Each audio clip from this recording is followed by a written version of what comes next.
Consequently, pursuant to Standing Order 25-2-1,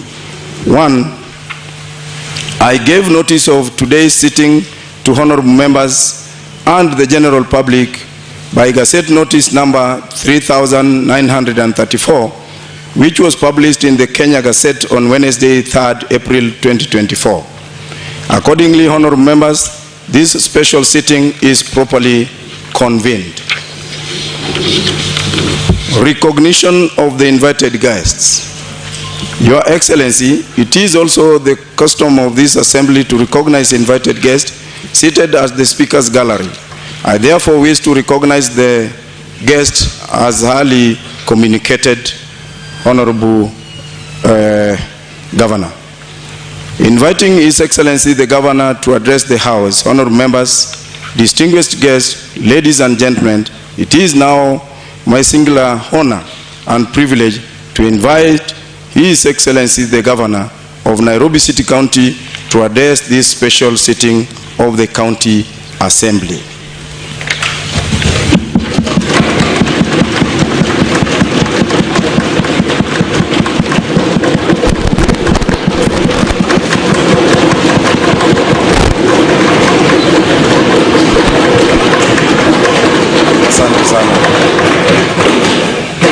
Thank you very much.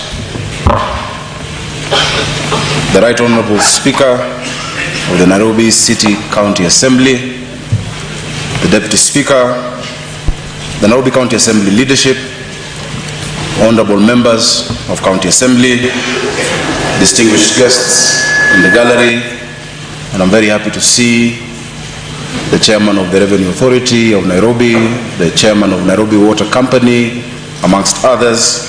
Ladies and gentlemen, good afternoon. Mr. Speaker and honorable members, when I took office 19 months ago, the hopes and dreams Nairobians had shared with me on the campaign were uppermost in my mind. Wherever we went, we met men and women of energy, innovation, and ambition. They were ready to work, but they were also tired of the inequality, the squalor, and the misgovernance of the past. They wanted a fresh start for their city. They sent me here to make that fresh start. They sent you here to make that fresh start. I knew it would not be easy or simple. We would need radical change in our institutions, in our habits of governance, and in our relations with colleagues and friends from the national government, from other counties, to our development partners. But the people of Nairobi sent me here to bring that change. They trusted us, they trusted you, they trusted me, and I am not going to let them down. And that is why we have set our plans to bring order, dignity, hope, and opportunity to Nairobians. And that is why I am here today, to hold myself accountable before you to the promises that I made. Mr. Speaker, honorable members, in doing so, I fulfill in your presence and in the hearing of the people of Nairobi and the people of Kenya a constitutional obligation. Authority is a trust given to us by the people of Kenya. Article 10.2 of our Constitution demands of us that we exercise that authority guided by the values of dignity, equality, justice, inclusivity, and accountability. And that we stand ready to account to the people of Kenya for our decisions when we make them. Section 32 of the County Government Act also provides that I deliver this annual State of the County Address every year. I am ready to meet that obligation today, so let us begin. Ladies and gentlemen, honorable members, we took office at a time of turmoil. The pandemic had just ended. The economy was only beginning to recover. The county had huge pending bills, above 100 billion Kenya shillings. Our legal liabilities were unpredictable. Nairobians had had enough of crude partisan politics, expensive services, and streets as dirty as the city was disorderly.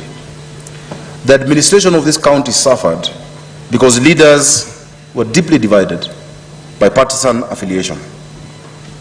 Honorable members, Right Honorable Speaker, I must deeply and profusely thank and congratulate the leadership of this House.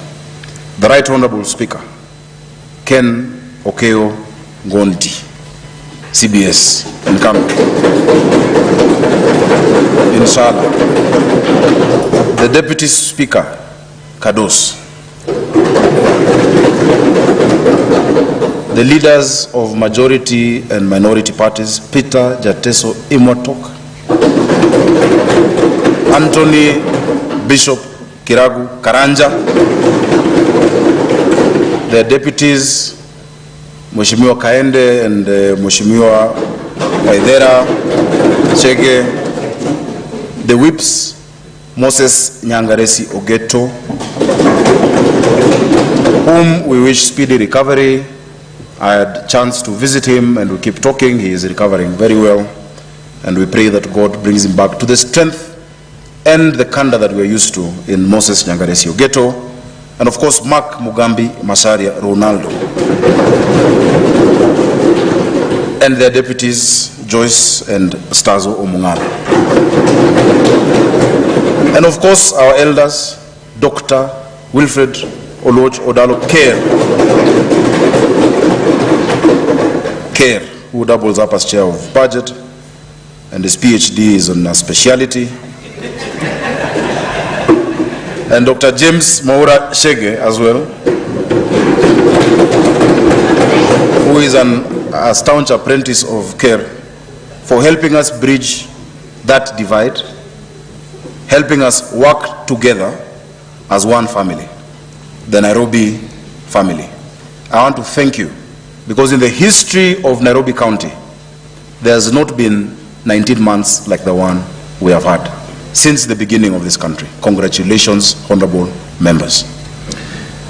I acknowledge the great work done by the Nairobi City County Assembly in its oversight, representation, and legislative roles. Members, you hold and represent the hopes and aspirations of millions of Nairobians, and you can always count on my support as you execute your mandate. In strengthening your capacity, I have signaled my support, and the cabinet of the CEC will approve the use and transfer of county land in Upper Hill for the construction of your administration block, assembly, and offices for all the members of county assembly to better serve the people of Nairobi. Honorable members, even before I took office, I felt the weight of the county's problems. Precisely because of that awareness, I was driven to hasten the implementation of changes which I believed that the county needed. Today, I'm happy to give a report card. Have we lived up to the promises and expectations we set? I believe we have. Revenue mobilization was a priority from the beginning. We could not hope to redeem our promises without significantly changing the ways that we raised our revenue. I want to recognize that members here realized its importance and have continued to work with us to bring order to Nairobi's finances. This year, we set ourselves a target of 19.9 billion of our own source revenue, informed by research which actually shows our revenue potential in the order of 60 billion shillings. In the last financial year, we managed to raise 10.6 billion, which is more than any of the last 5 years. This year, we are on course to surpass the own source revenue record set in the 2015-16 financial year of 12.2 billion. Already in the first half of the financial year 2023-24, we surpassed the last one by 1.5 billion, and the last 3 months have been exceedingly spectacular, including the record day that has been set of March 26th, where we collected 236 million shillings in one day. Looking ahead, we can see several steps, each of which will transform our revenue-raising capabilities. First, we will regularize development, to correct the urban planning oversights of the past, and to ease collection. We will also effect the Sectional Properties Act, the better, to allow owners of units of properties, be they apartments or offices, the opportunity to acquire title deeds for their units. This will protect property owners from the danger of losing their hard-earned assets when the leases of the mother titles expire and the reversionary interest goes to other people. I hope and I believe that I will get support from this county assembly in fast-tracking the regularization bill and all other legislation that is required to achieve this. These are among the high potential areas, in addition to expanding the base of rate payers. And by way of illustration, according to our records, we have 197,500 parcels of land in Nairobi, but only 30,000 accounts that have been paying for those titles, despite that being our largest revenue source. Together with the national government, we have actually realized 350,800 parcels that we are going to bill each individually to be able to pay their rates. A revenue system where only a few pay for the rest is not just, it is not equitable. Secondly, ladies and gentlemen, Right Honorable Speaker, honorable members, we have established the Nairobi Revenue Authority, which will be responsible for revenue collection going forward. This is pursuant to legislation passed in this assembly. I am grateful to you all for appropriating the funds that allowed us to secure office space for the authority. As we speak, the fitting out of the NRA's offices at the CBK Pension Towers is in its final stages, as is the recruitment of a chief executive officer. In all, we expect to see a significant rise in revenue, as well as in the order and effectiveness of collection once the new authority is up and running. Mr. Speaker, Nairobi City County is saddled with huge outstanding liabilities or pending bills, a liability with which we will have to deal. We have started and made a lot of progress in evaluating this debt. Our teams are re-examining the claims by the Kenya Revenue Authority, by Kenya Power, amongst other large claimants, to verify the true state of those accounts. Secondly, negotiations with statutory debtors are ongoing. Thirdly, and I must thank this House, our debt management strategy paper, which has been presented and passed in this House, sets our proposal for handling each and every one of these liabilities. Fourthly, and as a matter of urgency, my staff and I have enforced tighter controls on expenditure. Our finance and economy teams, led by Charles Kerich, have been diligent. Charles Kerich, Asha Abdi, and the other chief officers, Gakuya, and the rest, thank you for the work you've been doing. But more than that, members of this House have been extraordinarily supportive. Over time, we have been able to achieve significant fiscal discipline, which then makes our programs feasible and which honors the people of Nairobi who entrusted us with their hard-earned money.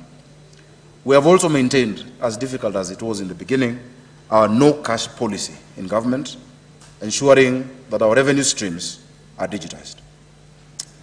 Honorable members, the Unified Business Permit was a campaign pledge that my administration was keen to implement. I am delighted to inform this House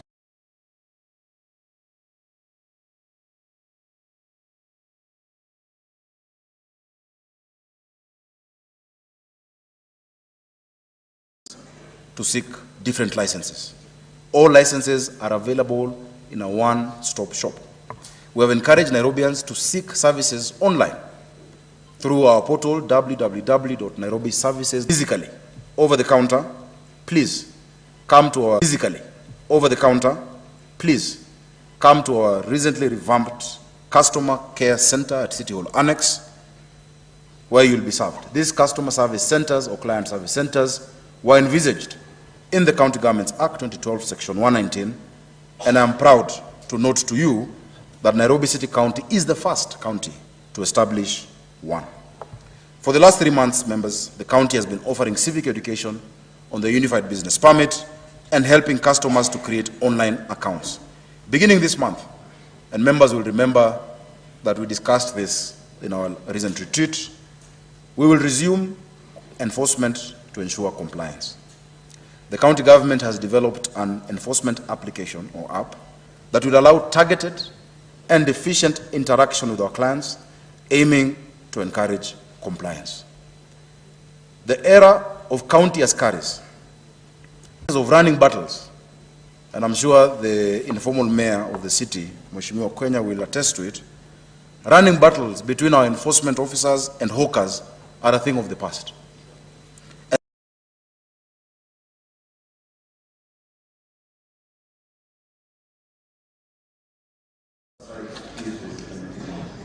We intend, is in the house? The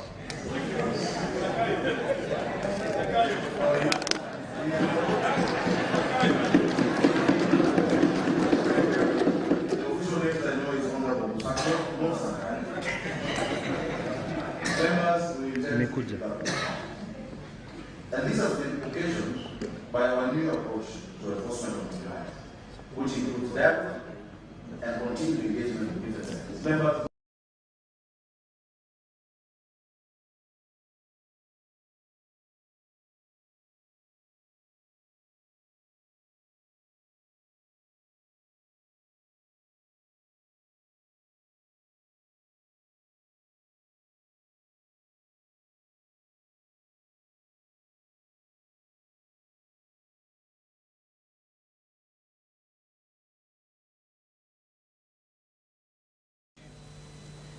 Members, this is unacceptable.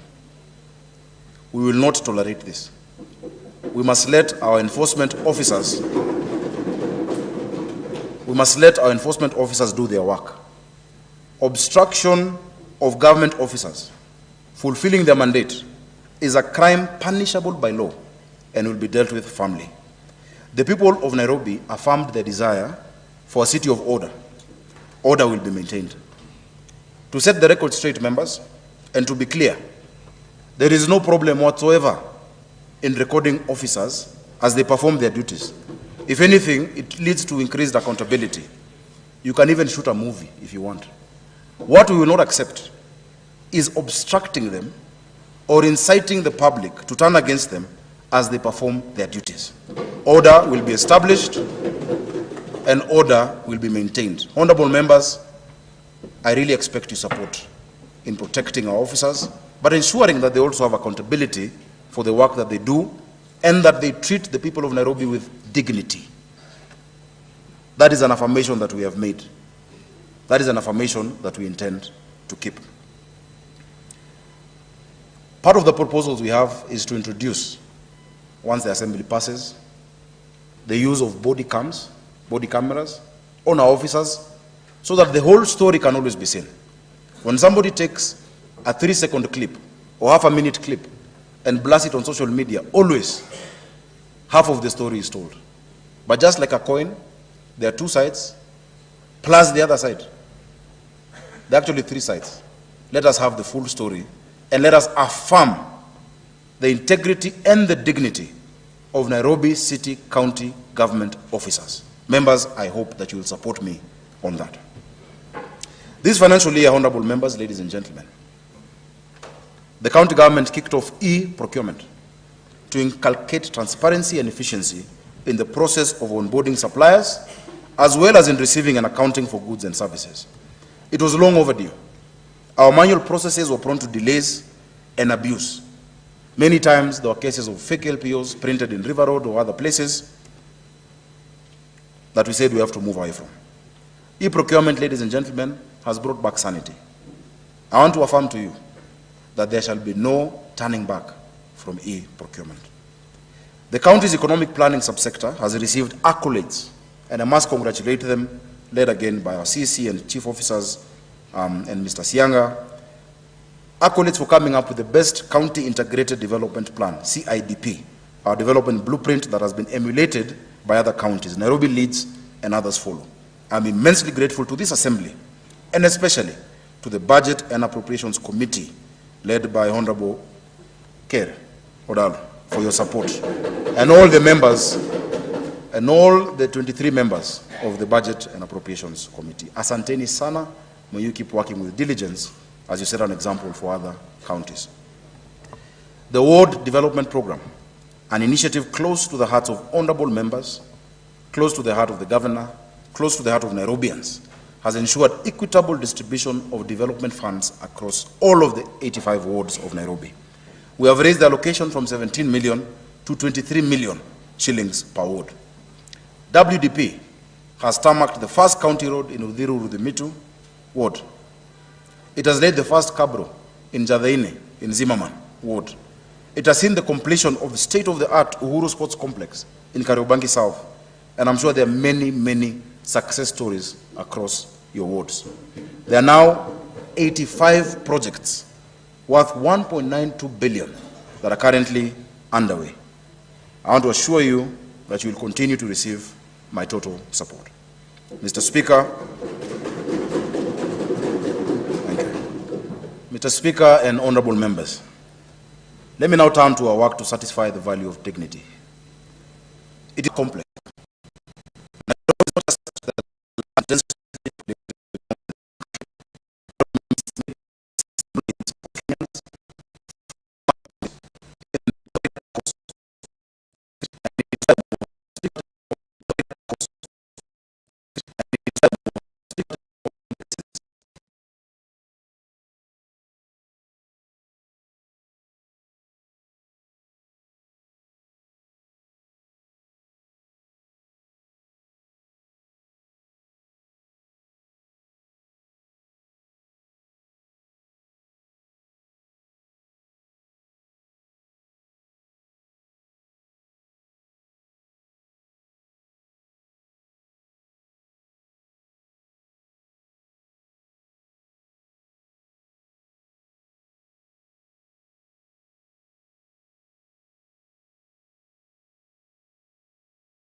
We also ensure a new level of professionalism in day-to-day operations while leading the strategic development initiatives required for longer-term success.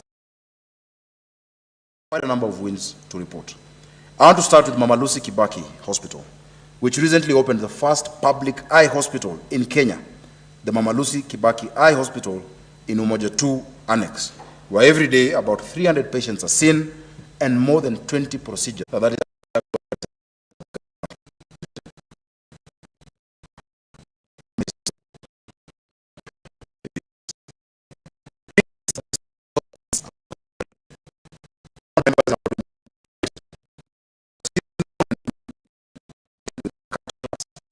were blinded by eye infections left untreated.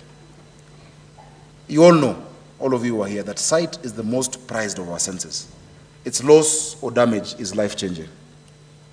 In restoring sight, we transform lives. Recently, and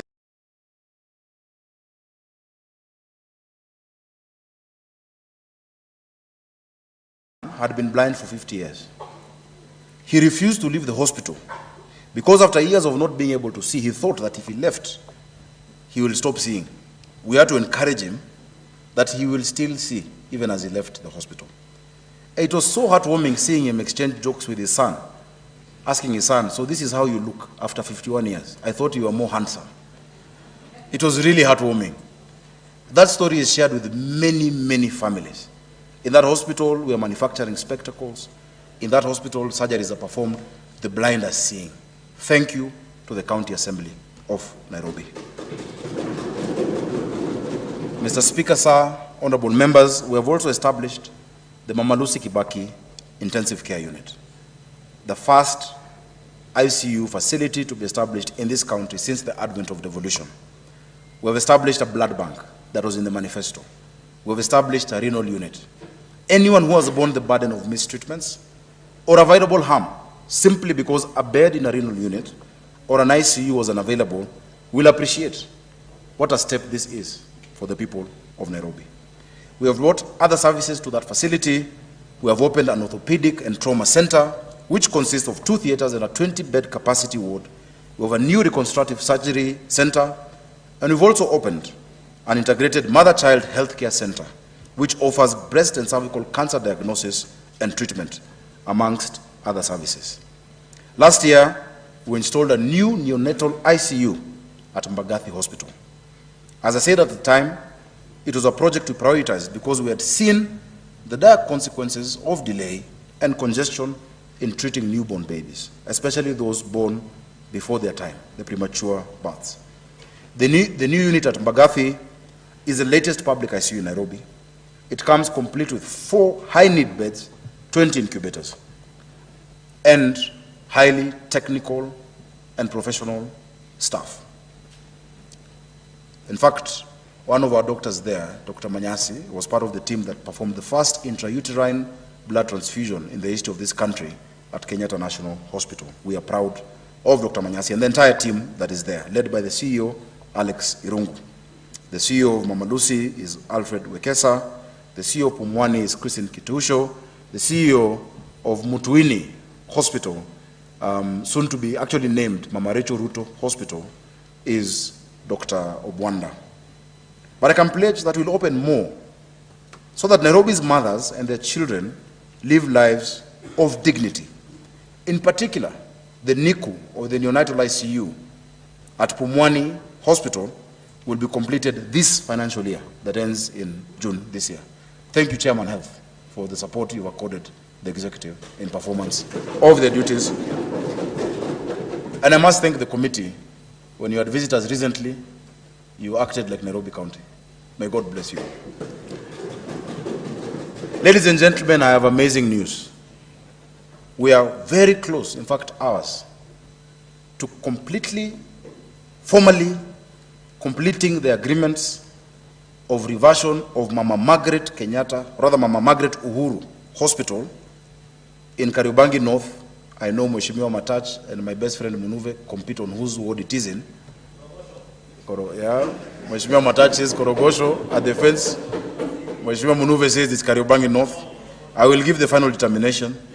But we are finally at the last stage of having this hospital come back to the county as a level 5 general hospital. This facility, with 400 beds, double the size of Mama Lucy Hospital, will serve a catchment area of 2 million people across the area it is in. It will ease pressure on Mama Lucy Kibaki Hospital. Our predecessors, those who've been here before us, the journey that started in 1989 with the Nyayo wards, a journey that had several false starts, several misses, a journey that Governor Evans Kidero tried, but it faltered. The next administration tried, but it faltered, is about to culminate in the coming few hours. Members, this is indeed a milestone for the people of Nairobi. Gone will be the days of beds being shared by our mothers and our sisters at Mama Lucy Kibaki Hospital. Ladies and gentlemen, we're also progressively upgrading our level 4 hospitals, not least by strengthening the governance structures, to introduce new committees and boards. And members, I asked you for recommendations as well, for those who have a level 4 facility within your ward, in changing those structures and introducing professional management, but in keeping with the national agenda of creating fully fledged primary care networks. Allow me to mention 2 more interventions in health before I move on to something else. You will remember, members, that we promised to equip and to resource and to fund 7,480 community health promoters with kits that they need to do their work and to pay them a monthly stipend. We have done so. Members, Nairobi County government, and this is a story very close to my heart because I fought for this when I was in the Senate. Nairobi County government was the first county government to introduce a stipend of 3,500 shillings to all of our community health promoters. Then we used to call them community health volunteers. And I'm glad that now the national government has also added 2,500 shillings. Now 7,300 of them are equipped with smartphones, community health kits, and every month, and I instructed my finance team, every month they receive their stipends, and I told them they must receive their stipends before I receive my salary. They are doing an amazing work in our communities. They have covered 750,000 households in the city who may not need to go to hospital but to manage certain conditions at home. let us appreciate the community health promoters of Nairobi County. Ladies and gentlemen, I turn to my favorite project, and I'm sure you can guess. Which one is it? Ladies and gentlemen, I now turn to Dishina County, to the school feeding program. And I want to start to thank you sincerely for supporting this dream. Let me tell you the story of Mildred Ayera. Mildred, an orphan, lived with a grandmother and struggled to get a meal every day. Mildred was a student at New Kiumbuini Primary School in Kangemi. I'm sure Mheshimiwa Hamisi could know her. She often sat aside at lunchtime when other students enjoyed their lunch. I'm sure you know stories of such students, Chair Health Perpetua, who during lunchtime have a lunch box that has just something inside, but not food. And they go to the corner to pretend that they're eating lunch, so that the other students don't ridicule them. I'm sure you know many students who at lunchtime, when they're told to go for lunch, they don't come back because they find nothing at home. But Mildred told us a story during the issuance of bursaries the last session, that the introduction of the school feeding program, where the first meal was served on August 28th, gave her hope. That third term, when she was in her final year in primary school, she got a nutritious meal every school day. It kept her in school. It was a turning point. She emerged one of the top students in Nairobi and in her school. She joined Loreto Limuru Girls this January. As we issued bursaries and scholarships this year, I think it was at Milimani. Was it Milimani? Yes, Milimani Secondary. Mildred gave her moving testimony while wearing this tap-to-eat watch, which I hoped all members would have by now. When she gave her moving testimony, she vowed that she would never remove this tap-to-eat watch, even as she moved on to high school. Mildred's story is a story of thousands of children in Nairobi today. When we began, we wanted to make sure and make absolutely certain that each and every child in our county was able to learn, that they were not denied an education simply because they were hungry. We knew, research showed us, and statistics, that 1 out of every 4 children in Nairobi had skipped school sometime in the past because they had skipped, or rather had no food. In feeding each and every one of our children, Mr. Speaker, a nutritious hot meal, we invest in their cognitive development and empower them to excel. We knew that many children had nothing back at home. Despite different interventions to derail this program, either through court action or through premature political activism, it has continued to thrive. Let Mildred stand as our exemplar over here. This program, ladies and gentlemen, honorable members, is now fully up and running. We have built successfully beautiful kitchens at Babadogo Primary School. Mheshimiwa Majiwa, you are there.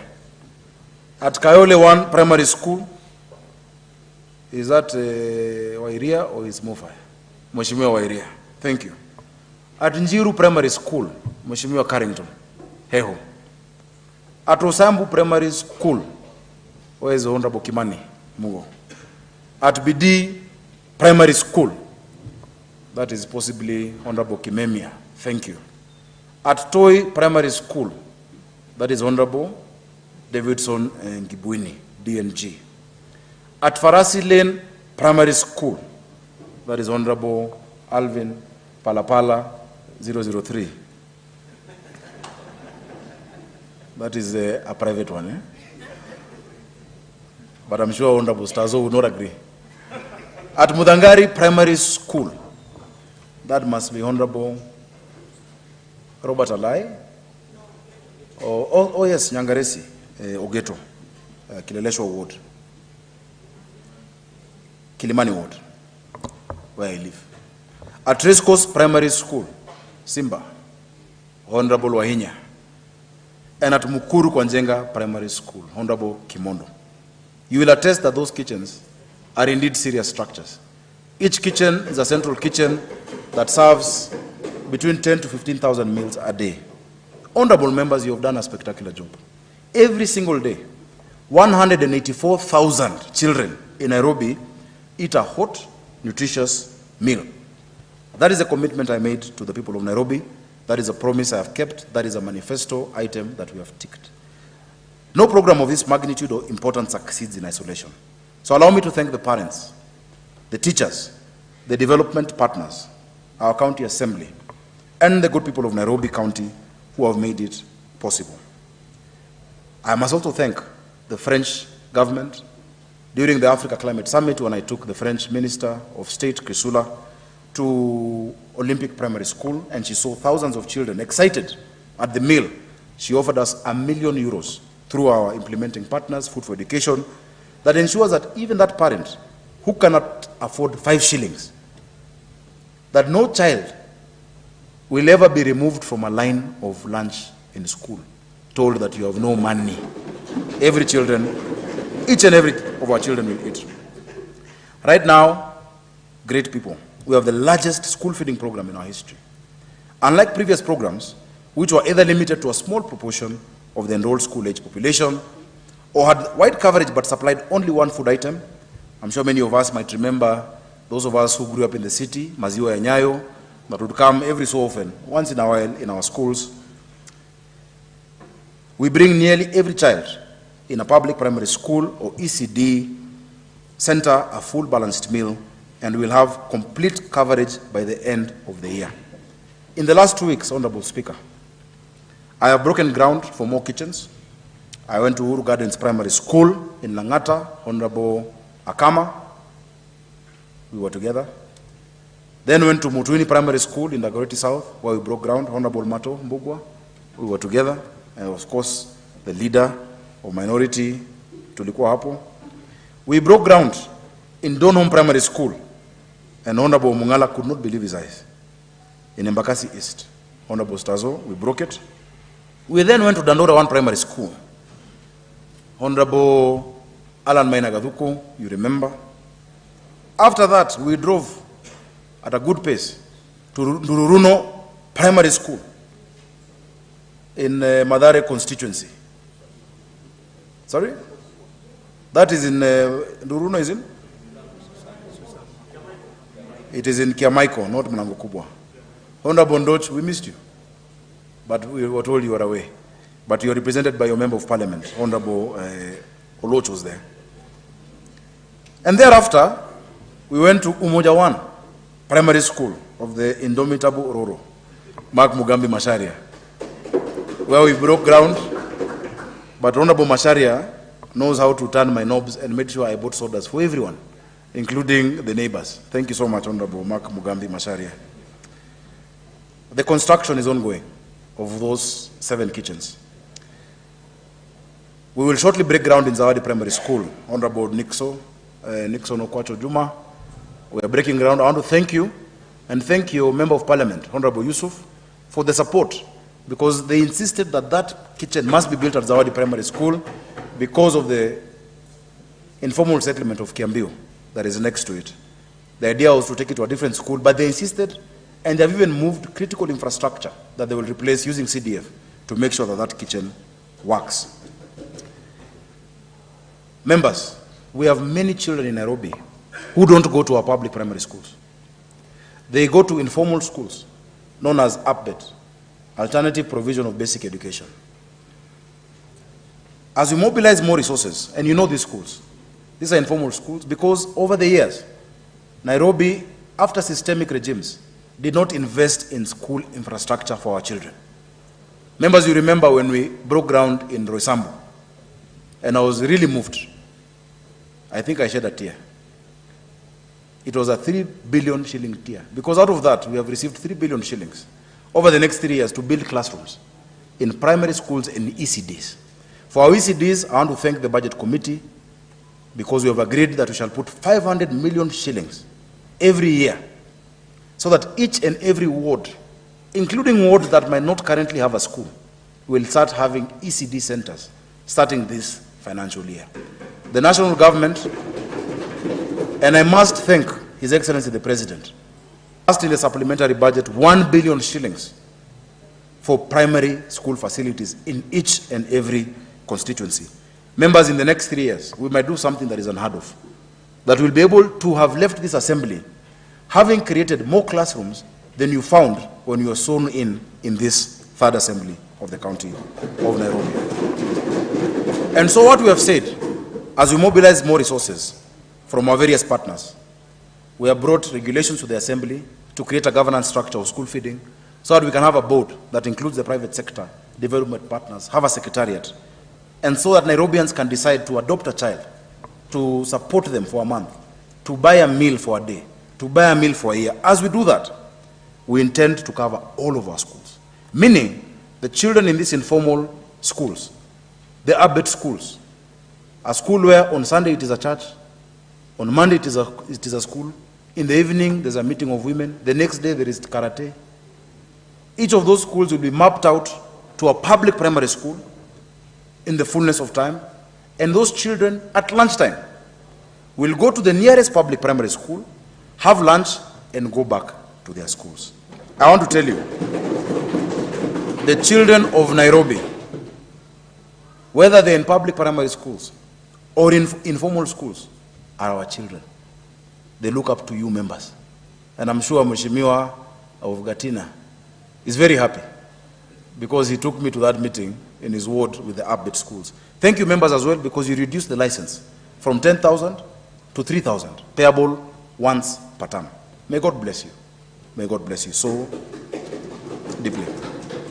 So what have we seen? We have seen enrollment increase in our schools, retention, and better performance. It is sad that many times these children don't finish their meal. They eat a bit and take it back home because of the poverty that bites in our city, and which you have the power to help change the story. It's an achievement that makes me immensely proud and that I'm pleased to share with you.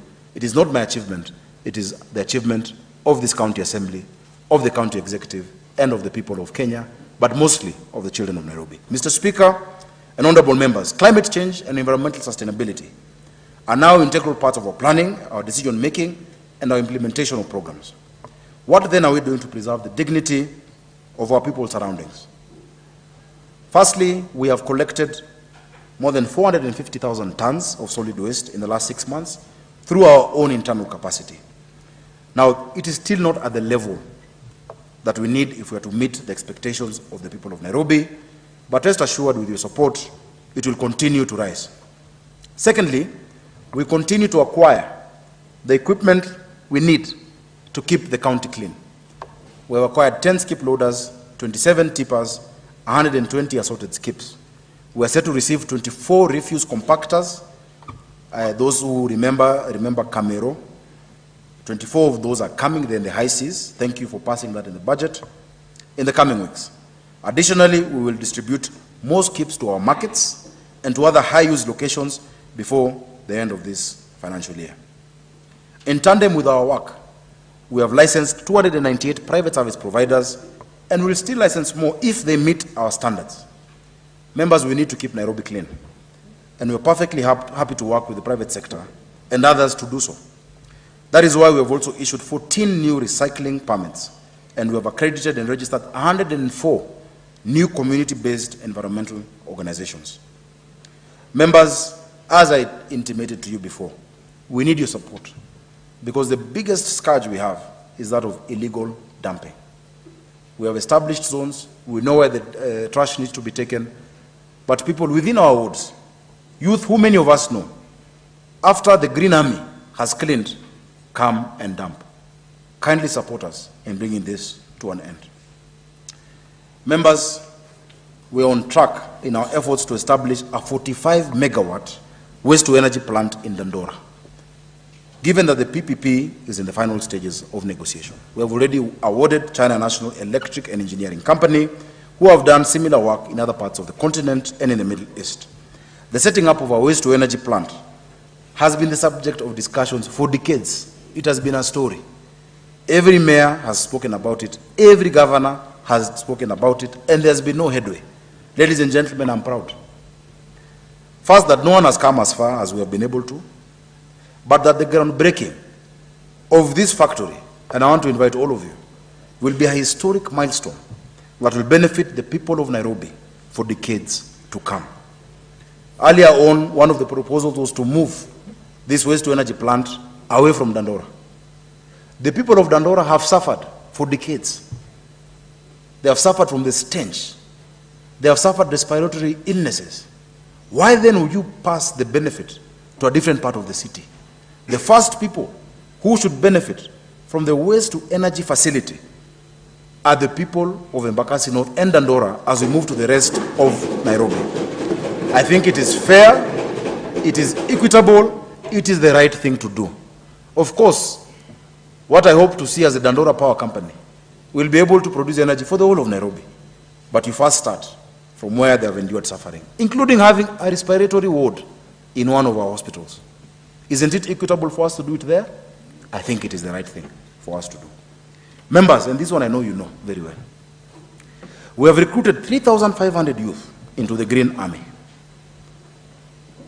You don't know that. This, honorable members, is the largest single recruitment of environmental support staff since God made Nairobi. And as you can see, they have gotten down to work right away.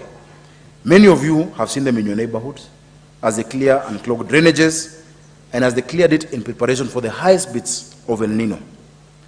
Members, we must ensure that they always have the equipment they need, and we will of course propose those in the budget. They must always have the protective gear they require and the supervision necessary for the effective delivery of their mandate.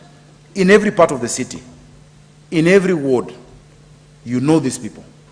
They are happy, they're energetic, they're engaged, and they are doing a good job. I would like us to honor and to thank the Green Army for the work that they're doing. I should also mention that we have also recruited an additional 147 technical staff in the environmental roles this year. The last time employment was done in the environmental sector was in the 80s, when many of you were born. In fact, some were not born. And you find an entire sub-county had only 3 people or 4 people who are now nearing retirement. I was recently talking to Honorable Njogu of Kawangware, and he attested to the fact that I think there were 3 women only, or 2, in the whole one in the ward. Now you have 20 or 30 young people doing that work. In Embakasi's constituency, from Mihango to Utawala to Donholm, there were 4 women above the age of 50 cleaning the entire sub-county. Today, there are dozens of young people. As you equip them, as you put the adequate resources, even to fuel for our trucks, we will have a beautiful city.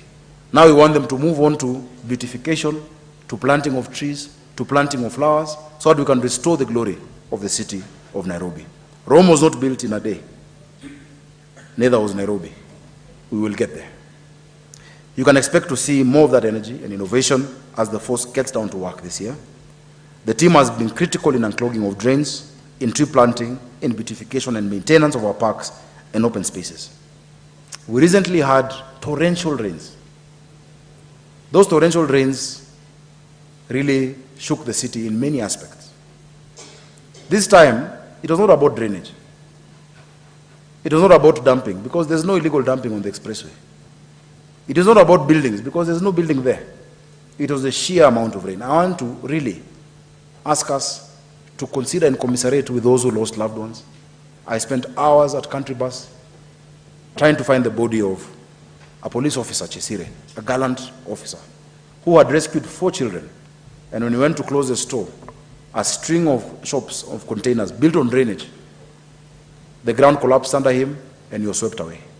I spent time in Viwandani, and Honorable Rooney will tell you, at 2 sites, where the work of one who was doing the roads from other road agencies led to flooding and actually loss of resources and property of many of our industrialists. The story is the same in Njiru, where a young girl of 12 years old was swept away because our rivers burst their banks.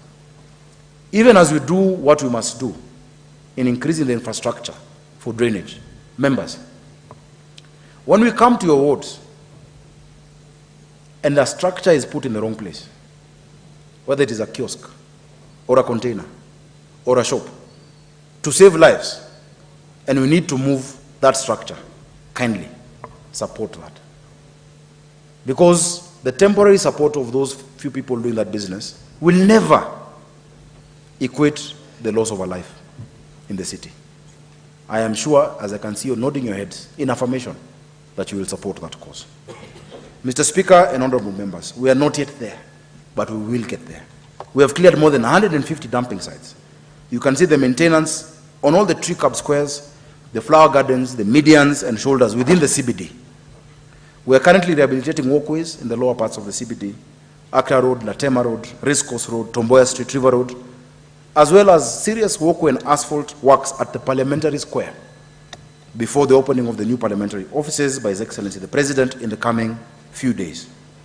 These works are also going on in many of your wards, where we are improving the mobility of the people of Nairobi. Ladies and gentlemen, Uhuru Park, its renovation is complete, and Uhuru Park will be available to the public free of charge. Earlier,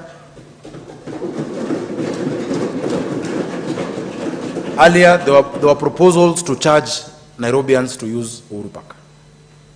Remembering the number of times that jobless people, who of course many of us have been, would go there at lunchtime to eat an air burger as we listen to a pastor, lie on the grass as you think about your problems, would not allow me to charge a shilling on Kenyans who want to use Uhuru Park.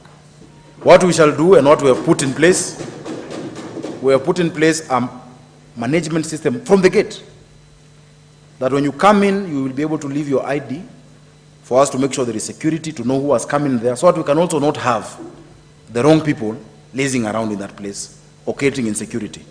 We are deploying a special security team from our inspectorate and from the police service that will man Uhuru Park 24 hours a day, 7 days a week, 365 days a year. The Central Park, which is adjacent behind Serena, is the only one that will have a small cover charge because of the secluded or specified areas. There's an amphitheater, there's a Nyatiti water feature where weddings can be performed, there is an outdoor library. There are places where I hope even we can do a sitting of the assembly one of these days, and that will have a different special charge. But Uhuru Park shall remain free. Ladies and gentlemen, this is the first full renovation of the park on this scale in its history.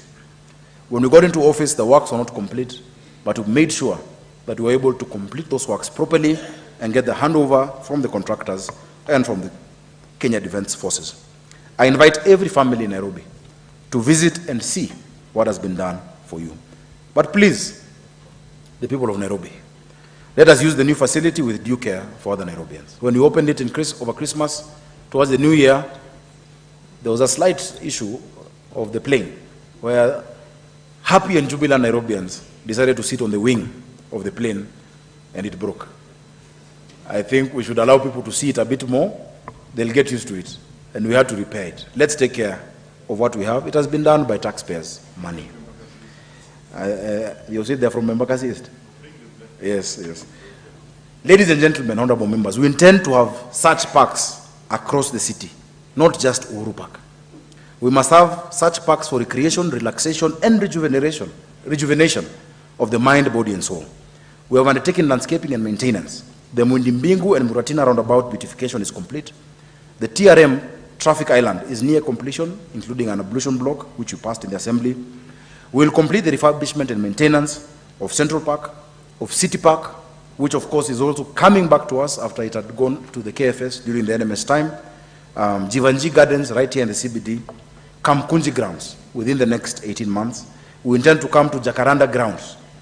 Jacaranda ground is huge, and it can be used for relaxation and for recreation, and to be used as a park, not just for political events, including Kamkunji ground. In the last year or so, ladies and gentlemen, more than 200,000 flowers, trees, and shrubs have been planted along frontages under the urban beautification program that we run in partnership with other institutions. Our tree nursery in City Park has managed to propagate 72,000 seedlings to be used in our public facilities. As a county, we have already planted a cumulative 655,000 seedlings and dispersed 25,000 seed balls across the county in our efforts to green Nairobi. As the Global Vice Chair of C40 for Africa, The C40 cities is a network of 100 cities globally on climate action, and I deputize the Mayor of London.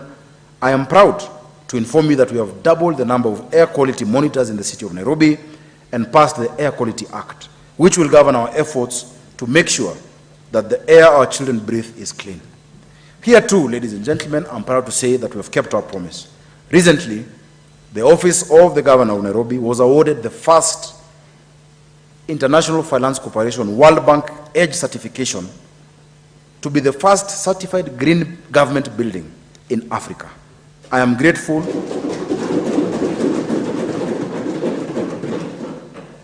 Yes, the first, not just of national and county across the continent, the first one. I am grateful to the Kenya Green Building Society, led by one of our own shining stars, Honorable Nasra Nanda,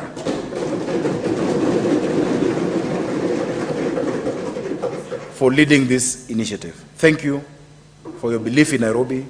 Thank you for representing us well. When you first shared this idea, I thought it was out of the world. I didn't see it happening.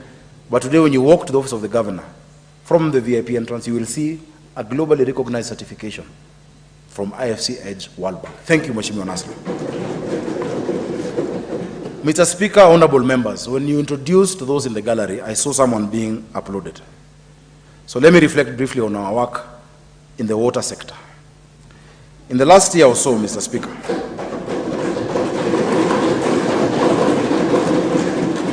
and Mr. Speaker, I think we need to investigate.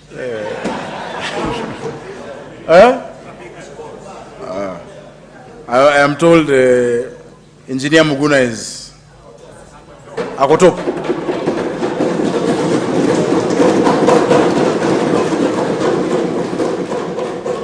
I think I can also see a few of the board members there. There's Arnold Karanja, the chairman. There is that Johnson Mukabwa? I think so. Asanteni. In the last year, members, more than 55 kilometers of water piping have been laid or rehabilitated in the county of Nairobi. The extensions and rehabilitation of water pipelines boosted the water supply to the city and cut the losses to leakage that were routine in the past. The level of non-revenue water has gone down significantly. I gave them targets, and I'm sure they will meet those targets that I set. Equally, robust enforcement through both our smart meters and our water police has cut our revenue losses and enabled us to hold users of our water services accountable.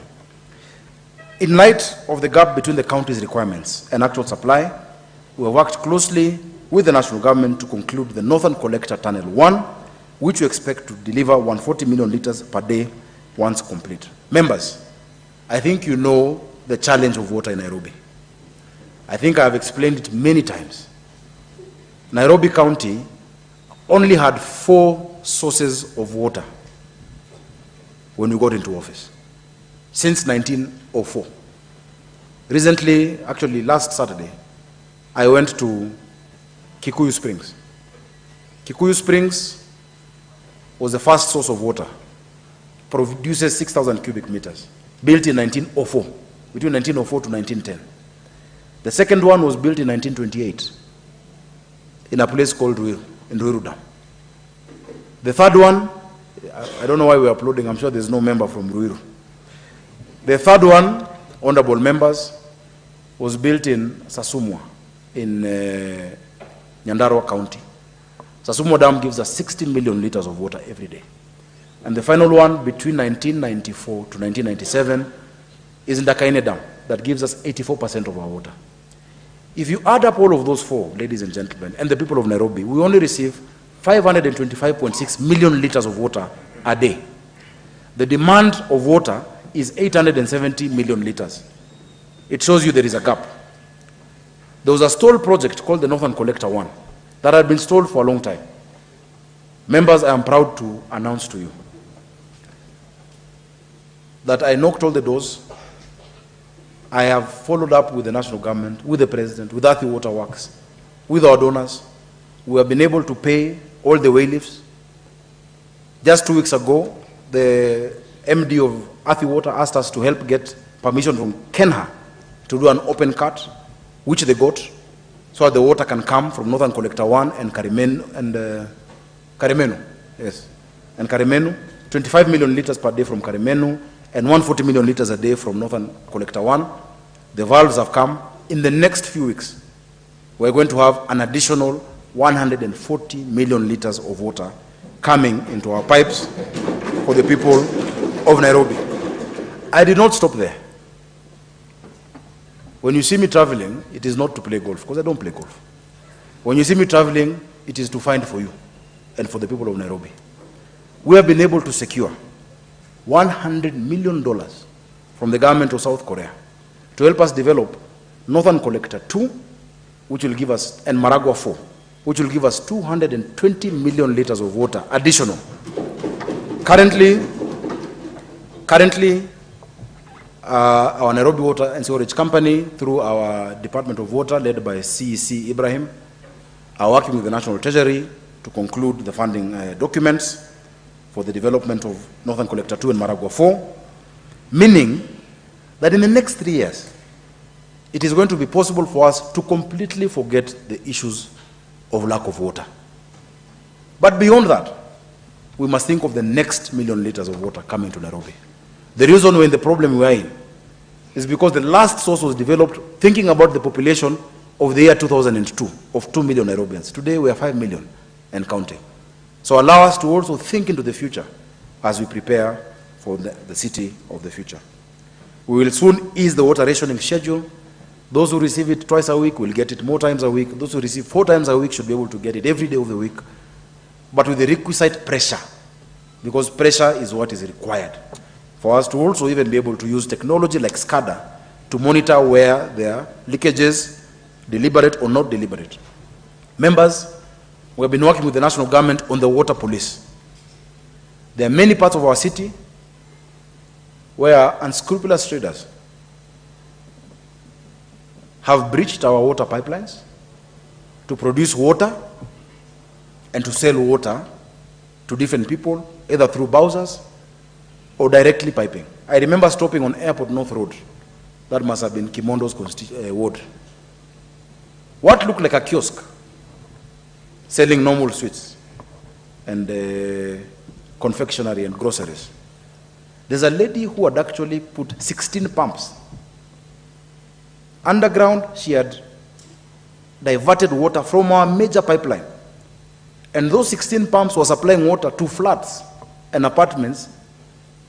And she was also supplying electricity. This lady, by her own, is Nairobi Water and Kenya Power in one. We have seen what such interruptions cause. Members, again, when you see Engineer Muguna, Arnold, Oscar Omoke, or Ibrahim coming to your ward to deal with illegal connections, kindly give them space to do their work.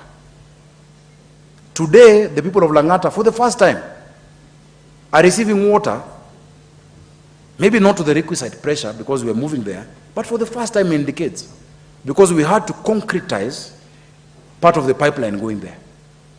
But we didn't do it without humanity.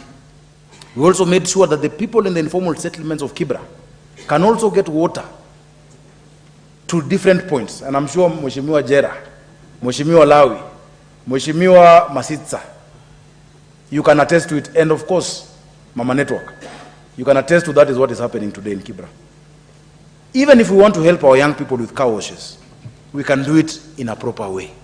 Members, if you ever have any need to assist our young people, kindly, let's channel it properly. I think you saw the incident that happened in Umoja 2, and you saw me swing into action to make sure that we balance the needs of employment of our young people, but things to be done in an orderly way. I am sure I can have a commitment in ensuring that that is done. Let me also add that the city's sewer network, which was developed to serve a population of only 2 million people, was last substantially upgraded in 1987. That system is being overhauled. It will be overhauled. We have secured financing of up to 20 billion shillings from the Africa Development Bank and the French Development Agency to upgrade this. This will be applied through Athi Water Works and Nairobi Water Sewerage and Nairobi Water and Sewerage Company. Ladies and gentlemen, Much of Nairobi's housing does not dignify our people. Our families deserve to live in houses with separate rooms for their children and with private bathrooms for their parents. There is no dignity, members, when we have millions of Nairobians who live in a house where the only thing separating you and your children is a bedsheet. There is no dignity. Honorable members, especially of the male gender, the men, there is no dignity when your wife has to go and line up early in the morning to a communal bathroom to shower, where there are other men and women standing outside. That is the life of many of the people of Nairobi. The housing agenda for the county of Nairobi must go on, and it is going to go on.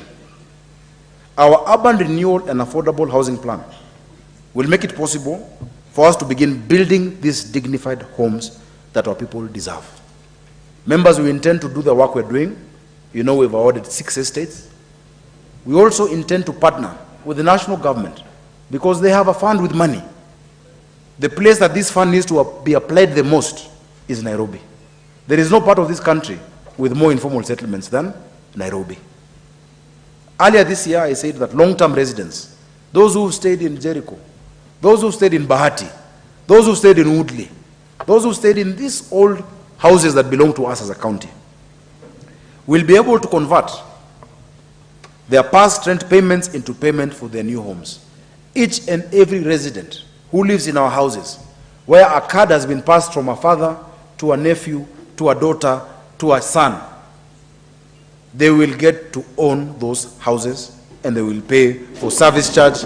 Those houses, what they paid from the 60s, what they paid from the 50s, is enough mortgage for them to own those houses. And I will give you an example. I met recently with the people of Woodley here. 42 houses, Honorable Speaker, are going to give us 1,975 apartments.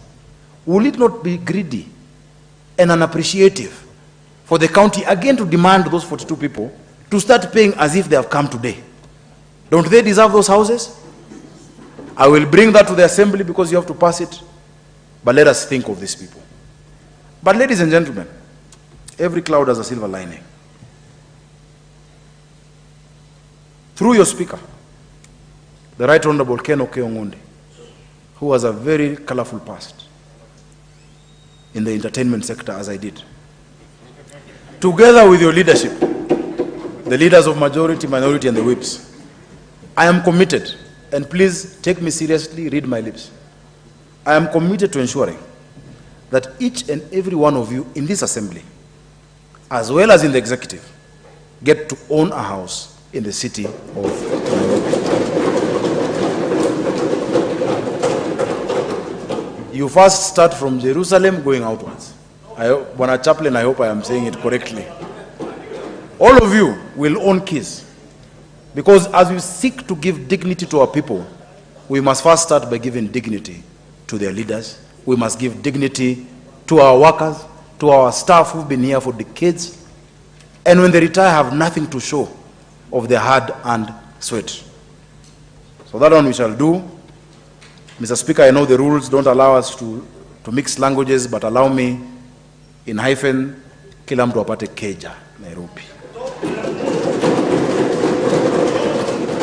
Mr. Speaker, I know that many of you have been involved in consultations around the various development projects and redevelopment projects, whether in Woodley, in Jericho 1 and 2, in Bahati, in Ziwani, in Maringo, in Karubangi North, or elsewhere.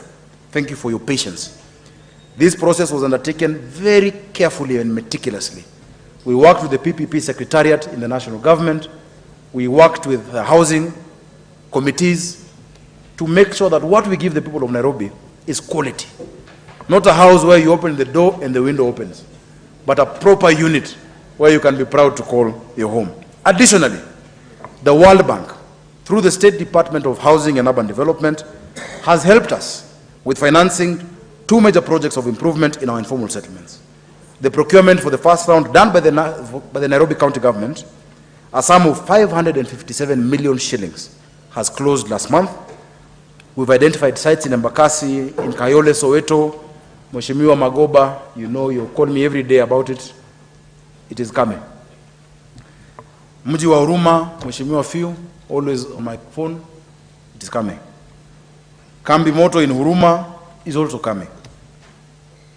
And many other parts of the city. Kahawa Soweto, Mheshimiwa, where is the Mheshimiwa? Yes, my brother Eutychus. It is coming. If you say so. It is also coming. We are taking over this work, we are hitting the ground, and work will begin. Please, members, let us dignify those who are now enduring difficult conditions in these informal settlements. I don't believe there's something called slum upgrading. We must do what we call slum eradication. There is no first-class slum or second-class slum. A slum is a slum. Let us move to slum eradication and give people a place of dignity, which even helps their self-esteem. You cannot walk out of that place, dodge sewer, and come into the CBD and walk with your head up high. Let us give our people a semblance of dignity. In every part of, thank you, oh, I even forgot this water. Thank you. In every part of the county, we have listened to you carefully. We have taken your concerns on board.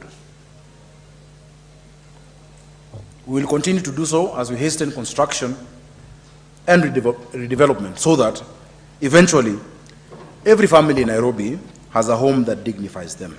When it comes to housing, we are keeping our promises. And I want to tell you, members, and I told you leadership is partnership. Whatever we do today, Jomo Kenyatta said that our fathers might have been heroes of the past. It is our duty today to be architects of the future. Everything we do must have successive continuity. There is no project of Mayor Aladwa, who is here in the gallery. There is no project of Mayor Majiwa, who is here in the assembly. There is no project of Governor Evans Kidero in Nairobi County. There is no project of Governor Sonko. And there is no project of Governor Sakaja.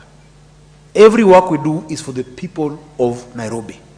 MCAs, as you develop your wards, don't think of a project in terms of your predecessor.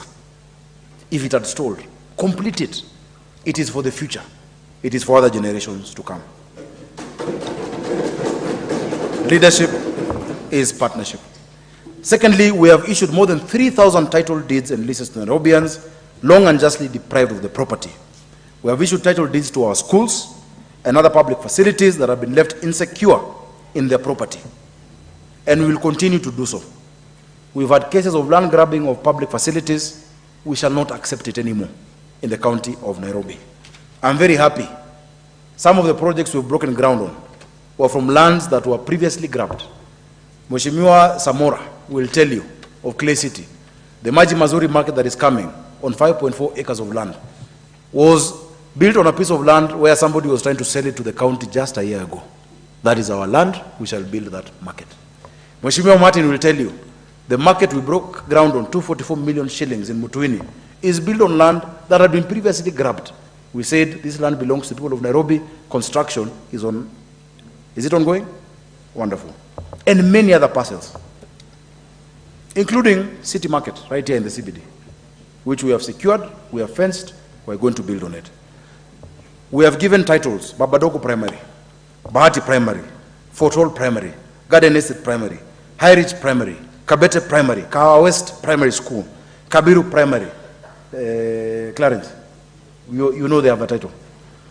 Kileleshwa Day Nursery School, Kileleshwa Primary, Kiregu Primary, Lavington Primary, Kasarani Primary, Makongeni Primary Leader of Majority, Mariakani School, Madare 4A Primary, I think that must be a title. You have the title. Madare Primary as well. Mbagathi Primary, Moi Avenue Primary, Mukuru Kayaba Primary, Muranga Road Primary, Muthaiga Day Primary, Ngei Primary, Nembu Primary, Park Road Primary, Race Course Primary, Riverbank, Rudhimitu, Shauri Moyo, St. Anne's, St. Bridget, Starehe Day Nursery, Waithaka Technical, Zawadi Primary, Nixon, where we're building our kitchen, and Visaushal Primary, that the attempts to take away from us. We are going to secure our land. Anything that you find when you get into leadership is not a gift given to you by your ancestors, but a gift you're holding in trust for your descendants, for those who are coming after us. We have also mapped out public assets, an exercise that continues to go on, so Nairobians can rest certain that the public land which their schools, markets, and hospitals are built upon are not seized for private use. These efforts, ladies and gentlemen, have brought us a 16% rise in rates revenue. They have secured the property rights of Nairobi, and they have made it possible to give land back to those who had been denied a piece of their own, whether individually or communally. In the coming few days, and I don't want to preempt it, members, I will give you a report of just exactly what we have been able to secure that was either gone, or being planned for in the county of Nairobi. Let me speak about our work to equalize opportunity in the county of Nairobi. When the people of Nairobi gave me the honor of leading this county, they asked for equity. They spoke clearly. They said the days when opportunity was a favor and not a right, the days when it was distributed by corruption, cronyism, and quiet nods were over. We have lived up to that standard. This financial year, we are distributing, and we have distributed bursaries and scholarships worth 857,800,000 to 124,100 young men and women in Nairobi. That is right, 857 million. Ladies and gentlemen, let me give you an illustration. From 2013, where there was a county government, to 2017, where there was the next county government, followed by many iterations of a government, including NMS, including speakers, and I thank all those who've held for 10 years. Nairobi County spent 3 billion in total on bursaries. 3 billion. In the last 19 months, we have spent 1.88 billion in bursaries. In less than 2 years, we have allocated quite a significant amount. We have steadily raised our allocation to the ward bursary funds. We started at 4.5 million per ward in 2022. We are now up to 7 million shillings per ward. For the first time, again, since God built Kenya, in the history of our great county and country, bursaries are available every school term. 2.5 million first term, 2.5 million second term, 2 million third term, times 85 wards of Nairobi. That means that most students and pupils will have a clear opportunity to make the most out of their talents. In equalizing opportunities, we have begun to break the cycle of corruption, impunity, poverty, and division. For many and many of us, we can only be where we are because of education. We want academic excellence for our children, but we also want physical excellence for them. We want them to learn the virtues that team sports fosters, courage, teamwork, and a love for excellence.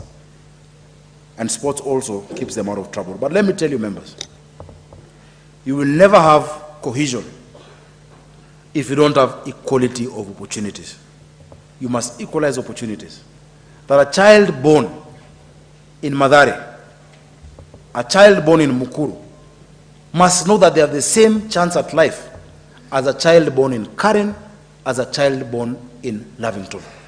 That they know that they have the same shot at life. The prerogative for that equality of opportunity rests in this house. We must equalize the outcomes of these children. And the greatest equalizer is education. So we shall increase support towards our children in education. Members, as we speak about sports, I want to thank you for participating and supporting. We launched the inaugural Sakaja Super Cup in 2023. We featured 374 teams, 340 teams right from the wards, and 34 female teams from the constituencies. It was very successful. We put on a street soccer tournament last year, and we continue to support various infrastructure across the county. So our primary means of that support really is on building sporting facilities and infrastructure. I'm very happy that we concluded the construction of and launched Dandora Stadium, which we are going to bring a proposal to rename as the Mugabe Were Stadium. And that is in honor of a gallant Kenyan who, from the time he was out of the country to coming to the council, personally made sure we've secured that land in Dandora, put resources on that land in Dandora, and finally we have a stadium.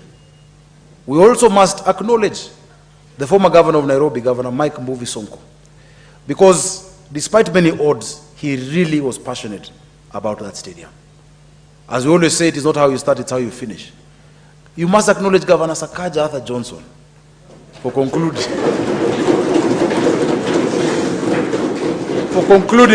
that stadium, which we shall use in memory of the gallant warriors. We recently concluded and opened Uhuru Sports Complex in Kariobangi South. Honorable Mbatia, thank you. And in commissioning Uhuru Sports Complex in Uhuru, we acknowledge, number one, Honorable Norman Nyaga of Kamkunji,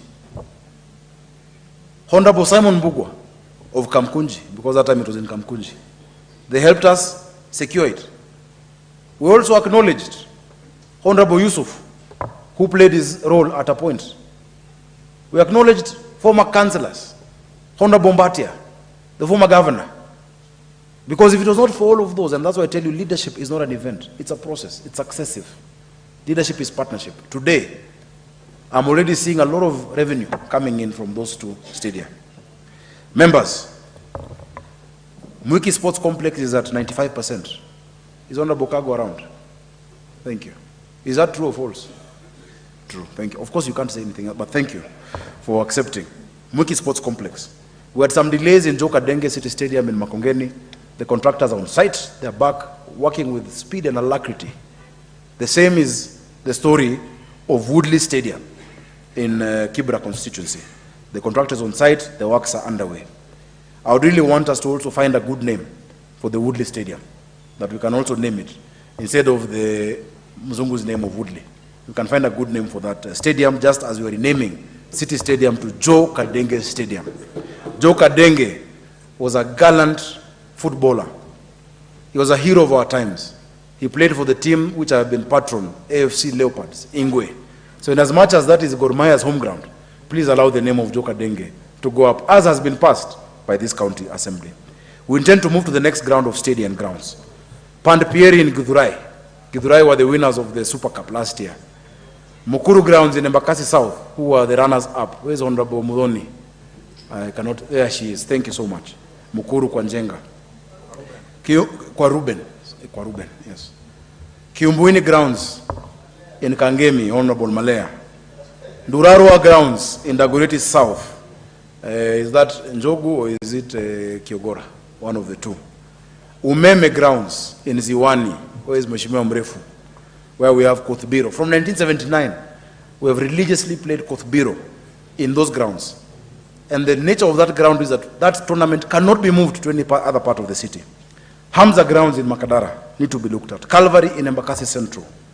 Majimbo grounds in Makongeni. Kahawa West in Roysambu, amongst others. Members, we intend to restore and manage Camp Toyoyo in Makadara, which has fallen into great disrepair in recent years. The land belongs to the county, the work was done by the CDF, the maintenance will revert to the county government. We shall allocate a budget to put the turf back, and I'm sure, Chairman, you will help us do that, and the leader of majority. I think all of you who have come from that part of the city know the significance of Camp Toyoyo. And of course, I must congratulate and remember Honorable Bena, who was our speaker here, for the work he did as an MP of the area. Let me also mention, members, I am close to finishing, both the Nairobi Festival and the Battle of the Choirs, whose recent second edition was so memorable. As with sports, these and other cultural events teach our children and young people virtues that will stand them in good stead for citizenship and service to their communities. We believe that the creative economy has a huge potential of being a lucrative economic frontier for our youth. Nairobi is a hotbed of talent. You only need to take a stroll in the CBD on a Saturday or Sunday afternoon to see scores of young people taking photos and shooting videos since I lifted the ban a year or so ago. We will soon acquire It's also in the high seas, our first mobile recording studio for our musicians and choirs. This mobile recording studio on a 40-foot container will move constituency to constituency, ward to ward, so that our musicians, our young people, our choirs can be able to record their art. We have also made proposals that will be coming to you to have 17 recording studios in each and every constituency for our budding musicians to access, either in our social halls or in our sub-county administrative offices. Mr. Speaker, when Nairobians gave us the honor of leading this county, many asked for better facilities for our hustling traders. Indeed, some of you have been talking to me about this matter since I was your senator. The need for proper and accessible business operating premises is real. Nairobi is full of energetic people who want to work and improve their lives. Again, we also need to decongest the central business district, so distributing markets outside is essential. These are very important catchment area for our traders. And that is why we're building these markets outside the CBD and on important routes so that we can make the most of these opportunities. A few weeks ago, as I mentioned just now, I broke ground for Mutwini Market, which is going to cost us 244 million. It will be done. That's only one representative market of those that we're building in the next few months and years. We promise to deliver markets to the people of Nairobi. We will deliver. We are building Jujo Market in Mihango. Current market, already procurement process is about to be concluded, Mheshimiwa Anthony. Kahawa West, Mheshimiwa Dr. Clement, you know where we are with that. Hospital Hill, Madari, we're building the Raila Odinga Market, what was Toy Market. We're building the Riruta Market.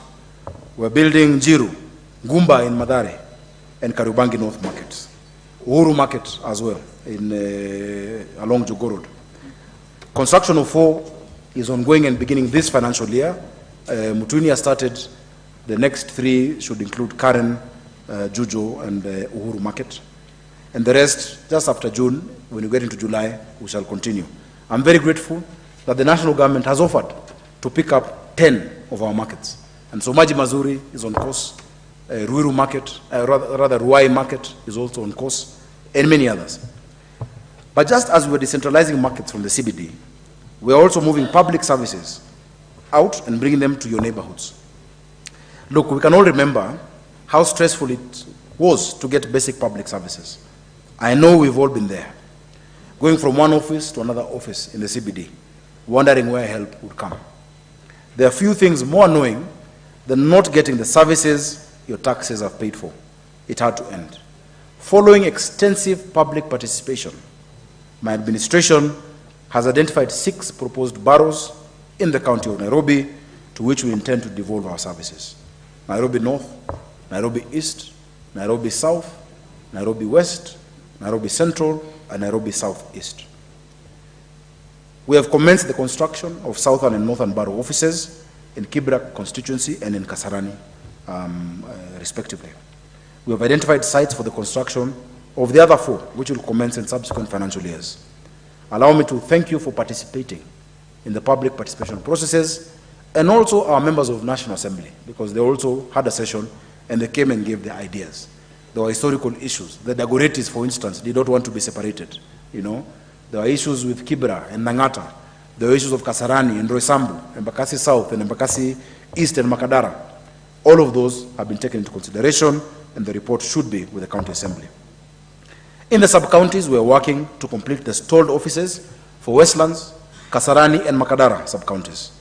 We have also embarked on the phased improvement of ward offices to bring services closer to our people. Having improved the conditions under which our staff work, it is essential to help them to serve you better. We cannot expect our staff to give dignity to our people when they are working in undignified working environments. And that is why the first improvements done within the CBD, within City Hall, were at City Hall Annex. From 1983, when City Hall Annex was constructed, there had never been any improvement. I invite you to visit it. And if you have not been there in a while, you might get lost.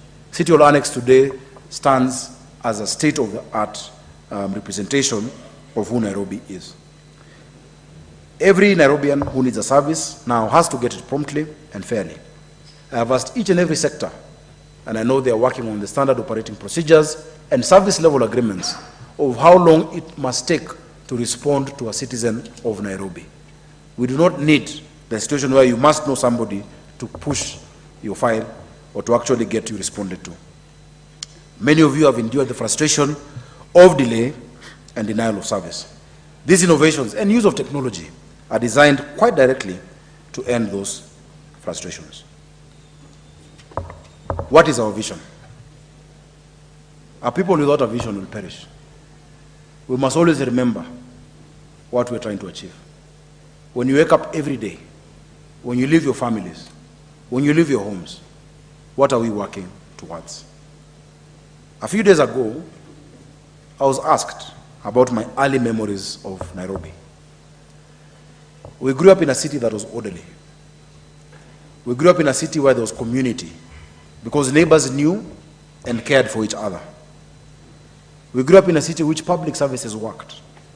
The quality of municipal governance made our family life possible, and we were grateful. Nairobians want a city of order, dignity, of hope, and of opportunity. A city where everybody knows and obeys the rules, where no one is subjected to indignity and humiliation. A city of hope and of opportunity for all. That is the county I desire. And I know that is the county that you want and that the people of Nairobi desire. As leaders, we are responsible for achieving it. Tom Joseph Mboya said, there are no supermen who are going to come. It is upon us to change our county. I ask you once again, members, to rededicate yourselves to making Nairobi that green city under the sun. We expect that this plan will guide our city's journey as we look towards the future into all sorts of exciting ways that yet keep faith with the vision that we have, the vision that we share, that will expand infrastructure and service networks within the city. Members, and especially the Committee on Planning, as you consider, Mheshimiwa Palapala, new development guidelines and land use plans for the city that are before this assembly. We brought this before the assembly. Members, we must appreciate the global urbanization trends. We have had a lot of commentary out there about statements that we have made and that we stand by of where the city is going. By the year 2050, which is less than 28 years from now, Nairobi will have at least 10.5 million inhabitants. The SDGs recognize that 65% of the world's population is going to be in urban centers. To avoid urban sprawl, which we have seen in many parts of the world, and its negative concomitant effects, we must rethink and redesign many of our neighborhoods. Our city is 696 square kilometers. It will not expand. We must use the available technology of building to ensure sustainable housing, even as we raise height restrictions in different parts of the city. The city will not expand. We shall not have urban sprawl. Densification is the way to go. We can only go up. However, members, the process of reviewing of these plans, which brings together our urban planners, our resident associations, other professionals, must take these facts into considerations. The provision of water and sanitation remains a key consideration. I am grateful to our development partners who have actually committed billions of shillings to expand our sewer networks, to expand our water networks, and to expand that necessary infrastructure. Let no one imagine that we will just issue a blank check for uncontrolled development before the infrastructure that is required to go hand in hand with it. But we must start socializing ourselves that the 1976 urban master plan of a city of 1 million people cannot hold in 2024 for a city that is looking to the future. We must ensure there is provision of green spaces in every building plan considered, and I am sure that that will be incorporated in the guidelines before you. Strict adherence to development control guidelines, plot ratios, ground clearance, as well as provisions of social amenities in healthcare, in education, in recreation, and in mobility. Traffic assessments must be done. I am grateful to the government of the United States of America, who have committed to us $60 million, which currently translates to around 8 billion shillings, through the Millennium Challenge Corporation to finance our land use and mobility planning, as well as our infrastructural development, including part of the buses for the BRT, in a threshold program that will cover the next few months. Additionally, that will lead to what we call a compact program, which goes above the tune of $700 million. I will be joining His Excellency the President in his state visit to the United States of America on invitation of the government of the United States to make sure that you, the leaders of Nairobi, who represent the people of Nairobi, are able to follow this development that's coming to our city, and that the people of Nairobi are able to benefit from it. As leaders of this county, because we had the new plan. The new plan provided a framework for detailed planning of the city. After the new plan, there was supposed to be local area plans for each and every area. During the time of the NMS, they advertised for different plans. I remember Airport North, Woodley. It never happened. And we said, instead of piecemeal plans, this MCC support of $60 million can enable us, on the foundation of new plan, to actually do the Nairobi Urban Master Plan moving forward. As leaders of this county, we need not just look at the day-to-day running of the city or the quarterly plans, but also Nairobi of the future. Just as those who made the last master plan of the city in the 70s, they had a vision for the city decades hence. We too now must plan today for the Nairobi our grandchildren will inherit. The future will not plan itself. It is for you to plan and to look at it. And that is why this year we are going to consult widely. We are soon gazetting the Nairobi Vision 2050 Task Force that will create a comprehensive new development plan for our city, building on the steps and the foundations I have mentioned. I ask you members to be part of that process. We'll have our resident associations part of that process. We'll have our engineers, our architects. We'll have urban economists.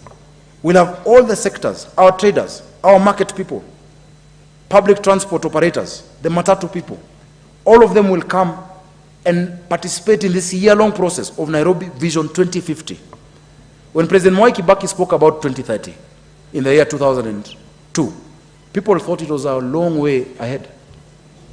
It was 28 or so years ahead of that time. The year 2050 is about the same period of time from now. We must start now.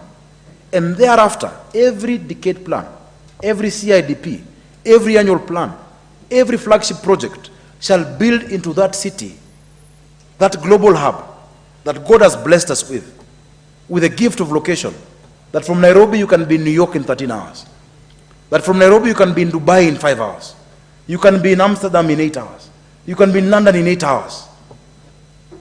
In fact, it's always strange. You can go to New York in 13, but you come back in 11. And I thought it's because it is downhill. But there's a good explanation. Because of the rotation of the earth. Somebody said the pilot just steps on the clutch and they go down from New York to Nairobi. But we cannot have a situation where you're here in the center of the world and get stuck in traffic for 4 hours.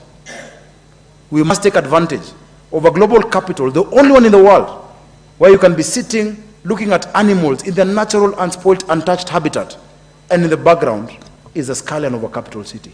It's only Nairobi. We can only take advantage of that if we plan the future. So members, I ask you to support Nairobi 2050. So this great historic city of great consequence, many of you may not know the building you're in was once the tallest building in East Africa from 1935 because of the clock tower. But Nairobi then also got the first Commonwealth Charter in the world, given by the Prince of the Duke of Gloucester. We have such a rich heritage that Africans then were not allowed in this building. And only those who could be allowed to come in at the then gallery, or those who owned land. Our fathers were heroes of the past. You are the architects of the future. Members, I ask you to give me your support. For if we work together, then this city, in the words in Jeremiah 33:9, will be the city that brings God renown, joy, praise, and honor before all nations on earth that will hear of all the good things the Lord has done for it. And they will be awed by its prosperity and peace. To our Muslim brothers and sisters, during this last special 10 days of Lailatul Qadr, I ask you to pray for Nairobi and to pray for Kenya, for God's peace, protection, and prosperity. Saum Makbul, and I wish you a happy Eid al-Fitr.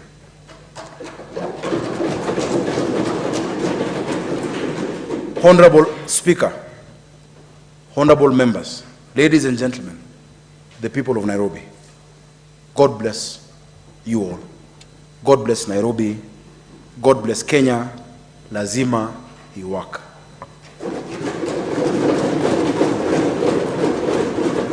Thank you. Honorable Speaker, pursuant to Section 32J of the County Governments Act, I hereby submit to the County Assembly the annual report on the implementation status of county policies and plans, as well as the address that I have given for subsequent debate by the House. Asante sana.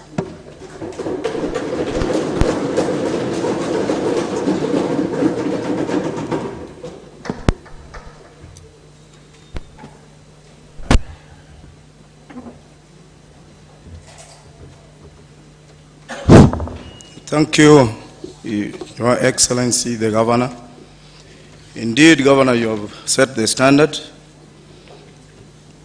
And for those who are eyeing the seat, maybe in 2027, we'll have to really try and adjust to fit.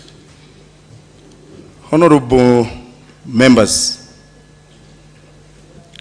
our standing order number 27.4 provides, and I quote, whenever the governor delivers an address, a member may, as soon as practicable, thereafter lay the address on the table of the county assembly following the reading of such address. I therefore now call upon the leader of the majority party, Honorable Jateso Peter Imatok, MCA, to lay the address by His Excellency the Governor on the table of the County Assembly and give notice of the motion contemplated in the Standing Order 27.5. Clerk, kindly assist the Honorable Majority Leader to lay. Honorable Majority Leader, you want to confirm the speech? Honorable Speaker. Honorable Speaker, one Ken Ngundi, His Excellency the Governor of the capital city, Nairobi, all the dignitaries invited, the members of the executive, the members of the Fourth Estate, honorable colleagues, pursuant to the provision of Standing Order number 27.4, I beg to lay the following papers on the table of the Assembly today, Thursday, 4th April 2024. The address of His Excellency the Governor delivered in the County Assembly on Thursday, 4th April 2024. And I beg to lay, Honorable Speaker. After confirming, is the one I'm laying the Governor as read.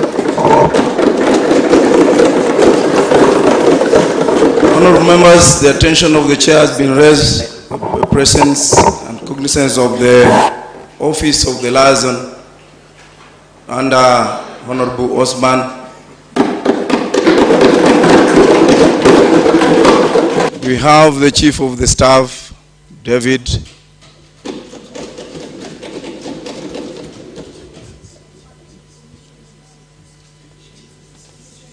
We have Bwana Commissioner, the fourth member of the board. Commissioner, please. Bagi.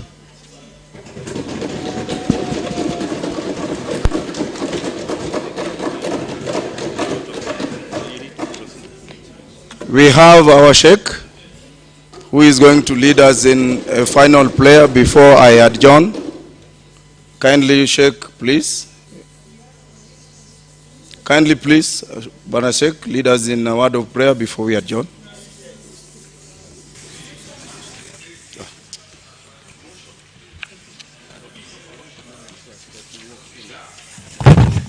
Honorable members, you may proceed.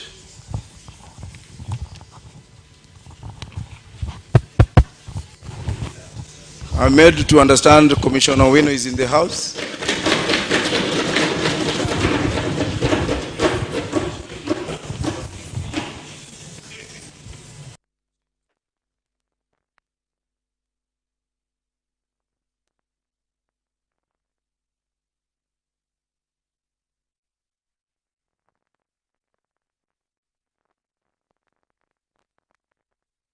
Honorable Majority Leader, please, before the Sheikh lead us in a word of prayer. Honorable Speaker, Order, Honorable Catherine, please. parliamentary precedents and parliamentary practices requires this Honorable House to lay a notice of motion on the address of the Governor. Before that, through Standing Order number 1, Honorable Speaker, may I, on behalf of this Honorable House, appreciate the Governor for a well, precise, and more importantly, a short address as compared to other governors who give more than 6 hours of address to this chamber. Honorable Speaker, let it be known in history of this House that this red carpet has seen it all. It has seen the kings of this city. It has seen the queens of this city.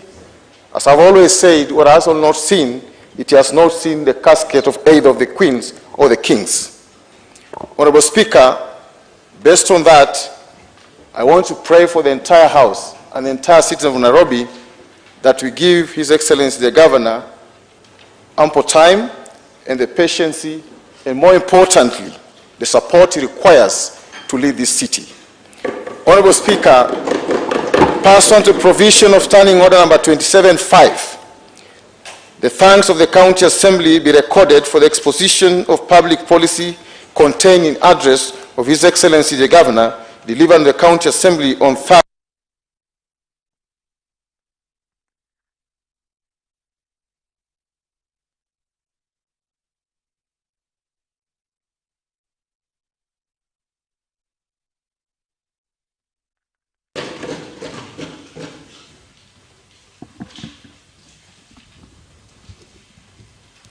Honorable members, you may be upstanding.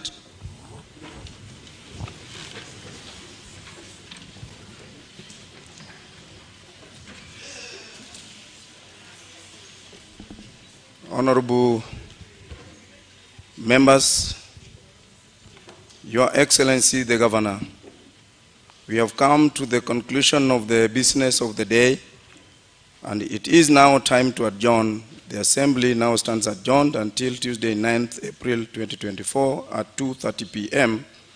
Your Excellency the Governor, I also take this opportunity to invite all members and our guests to a reception at the Assembly Gardens. I also request all members and of our guests to remain standing in your places until the procession of the Excellency the Governor and the Speaker leaves the chamber. Sheikh, kindly please lead us in a word of prayer. Bismillahirrahmanirrahim. Allah subhanahu wa ta'ala says, la in shakartum la azidannakum.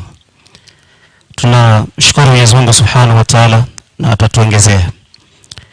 Ya Rabbana ya dhal karam, ewe Mola, ewe mkarimu. Hadha abai Nairobi, hawa ndio baba wa Nairobi.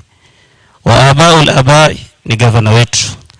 Barikuhuma, wabariki hawa kwa kazi nzuri waliofanya. Mwenyezi Mungu tubariki viongozi wetu na mji wetu unawiri na uendelee kufanya kazi Nairobi. Tunaomba haya machache kwa kuamini. Amen. Thank you, honorable members.